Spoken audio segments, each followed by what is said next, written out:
Assalamualaikum Crash Troopers, semoga kita selalu dalam lindungan Allah Subhanahu wa Ta'ala. Berhala atau patung-patung seringkali dijadikan sesembahan oleh manusia sebelum Nabi Muhammad diutus. Jauh sebelum itu, dalam hadis riwayat Imam Bukhari, berhala pertama kali dijadikan sesembahan pada masa Nabi Nuh. Kaum Nabi Nuh membuat patung-patung dan memberinya nama orang-orang saleh kala itu. Patung berhala yang merupakan benda mati, ternyata dalam catatan riwayat, mereka pernah mengeluarkan suara. Kali ini, kita akan menyimak dua kisah tentang berhala yang bisa mengeluarkan suara.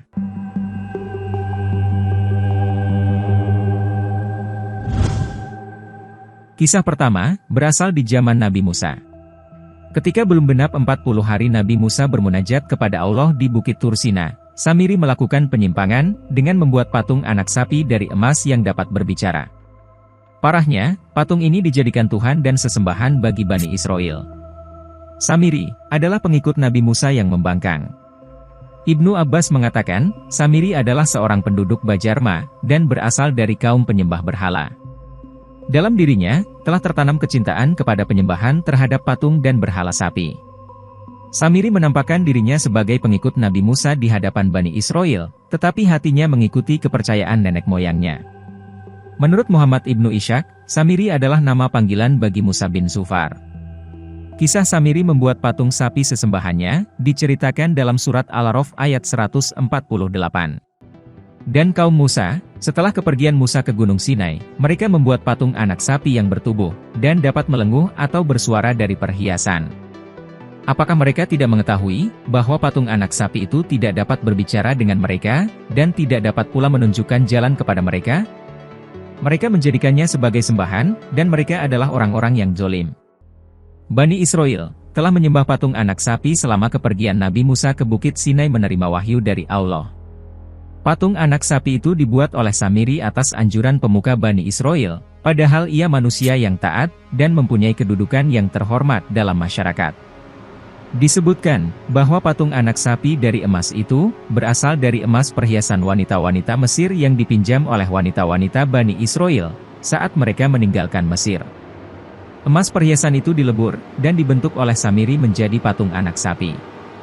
Menurut At-Tabari, emas-emas itu dipinjam dari gelang emas tanda perbudakan Bani Israel oleh penduduk asli Mesir. Keinginan Bani Israel menyembah patung anak sapi sebagai Tuhan selain Allah ini adalah pengaruh dari kebiasaan mereka di Mesir dahulu. Sebetulnya, nenek moyang mereka adalah orang-orang ahli tauhid, karena mereka adalah keturunan Nabi Yakub. Akan tetapi, setelah bergaul dengan orang Mesir, gejala-gejala watsaniyah, atau menyembah selain Allah itu menular kepada mereka. Patung anak sapi yang disembah sebagai Tuhan oleh Bani Israel itu, berupa patung anak sapi yang dibentuk sedemikian rupa, sehingga jika ditiupkan angin ke dalamnya, ia akan dapat bersuara. Suara dari patung anak sapi itu keluar, adalah karena masuknya angin ke dalam rongga mulut, dan keluar dari lubang yang lain, sehingga menimbulkan suara. Hal ini dapat dibuat dengan memasukkan alat semacam pipa, yang dapat berbunyi dalam rongga patung anak sapi itu. Jika pipa itu terembus angin, maka berbunyilah patung anak sapi itu, seperti bunyi anak sapi sebenarnya. Karena hal seperti itu dipandang aneh oleh Bani Israel, maka dengan mudah timbul kepercayaan pada diri mereka, bahwa patung anak sapi itu berhak disembah, sebagaimana halnya menyembah Allah. Akibat perbuatan ini, Allah mencela Bani Israel yang lemah iman itu. Mereka tidak dapat membedakan antara Tuhan yang menurunkan wahyu kepada para rasul, dengan Tuhan yang hanya dapat bersuara. Berbeda dengan berhalanya Bani Israel yang hanya bisa bersuara sapi, berhala di zaman Nabi Muhammad bisa berbicara. Berhala orang-orang Arab sebelum Rasulullah diutus, umumnya terbuat dari batu, kayu, dan besi. Bahkan, ada juga yang membuatnya dari emas dan perak. Dalam sebuah riwayat disebutkan, bahwa berhala-berhala di zaman Rasulullah pernah berbicara.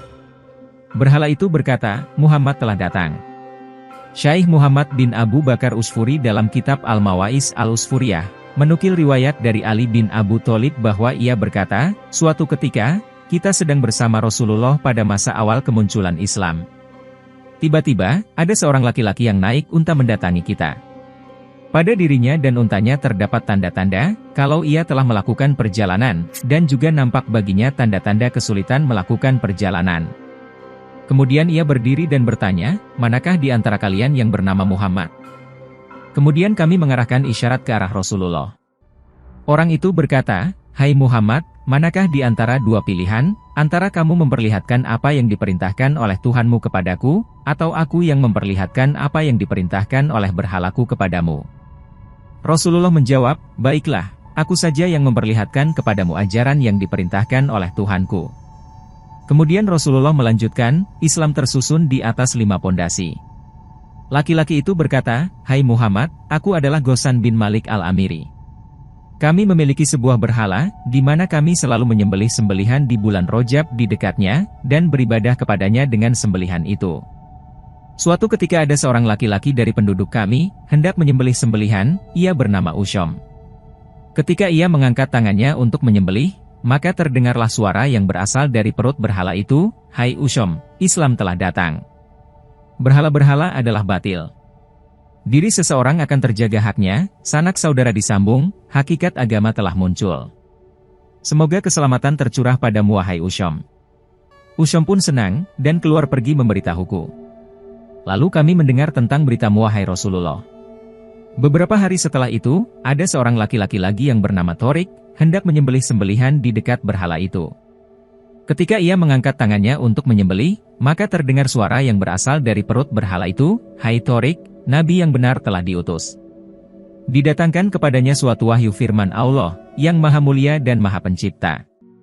Thorik pun pergi menuju keramaian, dan berteriak mengatakan perkataan suara berhala itu di antara orang-orang, sehingga kabar-kabarmu pun meyakinkan kami. Akan tetapi, kami hidup di kalangan orang-orang yang membuat kebohongan tentangmu, dan yang membenarkanmu. 3 hari yang lalu, aku hendak menyembelih sembelihan di dekat berhala. Ketika aku mengangkat tanganku untuk menyembelihnya, maka aku mendengar suara yang keras dari perut berhala dengan bahasa yang jelas. Hai Ghassan bin Malik al-Amiri, telah datang kebenaran seorang nabi keturunan Hashim di Tuhamah. Orang-orang yang menolongnya akan mendapatkan keselamatan, dan orang-orang yang menghinakannya akan mendapatkan kekecewaan. Ia adalah nabi yang memberi petunjuk, dan mengajak menyembah Allah sampai hari kiamat. Kemudian berhala itu melompat dari tanah, dan jatuh telungkup. Mendengar cerita Ghassan, Rasulullah membaca takbir, dan diiringi oleh para sahabat. Laki-laki itu berkata lagi, aku memiliki 3 syair bait, apakah kamu mengizinkanku membacakannya untukmu? Rasulullah pun mengizinkannya, kemudian Ghassan berkata, aku mempercepat perjalanan mencari Muhammad melewati tanah datar, dan naik ke tanah berpasir, agar aku bisa menolong manusia terbaik dengan pertolongan yang dikukuhkan. Dan aku akan menguatkan ikatan-ikatan ajaranmu, dengan ikatan hatiku. Aku bersaksi, bahwa sesungguhnya Allah adalah Hak yang Maha Esa. Agama Islam ini, adalah agama yang aku percayai selama aku masih hidup. Demikianlah kisah berhala yang dapat berbicara, menyampaikan kebenaran Rasulullah. Semoga kisah ini bisa menambah keimanan dan kecintaan kita kepada baginda Rasulullah. Wallahu a'lam bishawab. Wassalamualaikum warahmatullahi wabarakatuh.